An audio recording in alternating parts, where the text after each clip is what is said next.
As Hurricane Harvey trekked towards the U.S. in August 2017, people prepared for the worst. As one of the premier disaster response teams in the entire country, the Animal Cruelty Task Force also prepared. At the request of the Houston SPCA, the Humane Society of Missouri sent an 8-person disaster response team to Texas. The team was equipped with a rescue boat and climate-controlled animal rescue trailer. They had 2 animal transport vehicles, a horse trailer filled with Purina pet food and additional supplies. The professionally trained and experienced team was prepared to perform field and swift water animal rescue if necessary. The Humane Society of Missouri's disaster response team spent 10 days in Texas, responding to the needs of the local animal shelters, pets, and pet owners displaced by the storm. The team provided transportation to and from temporary shelters in Beaumont, Texas, and the Houston area. 130 dogs and cats, whose owners were no longer able to care for them, were transported back to St. Louis to be adopted. Let's go to Texas and meet this incredible team helping the animals of Hurricane Harvey. Well, when disaster impacts anywhere in Missouri, the State Emergency Management Agency may be notified, and when animals are impacted, they call the Humane Society of Missouri.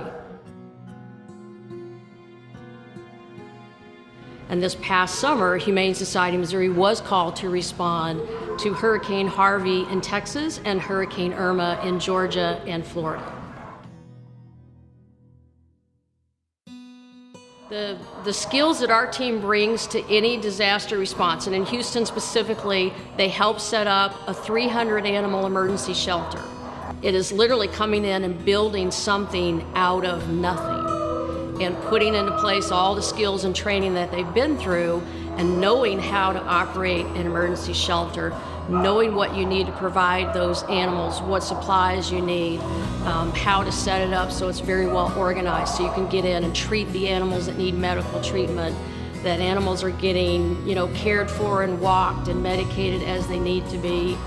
And we just have the complete system to do that. Operating, one of the largest animal shelters in the country, provides us with a lot of that information and training, and then our disaster team goes through extensive training on working in disaster zones, following an incident command system, setting up, the services, and we've done it time and time again, and that experience shows through, and oftentimes we may take some leadership roles because of that, but that is because we have such a strong commitment to serve our animals in Missouri and our communities, certainly in Missouri and then anywhere else we may be needed, because we have that drive. Without the support of our donors helping us to make sure we have the equipment to roll an animal disaster response, there will be no one to save those animals. They are the animals' lifeline. They are what make it possible for when we get the call, all we have to do is roll.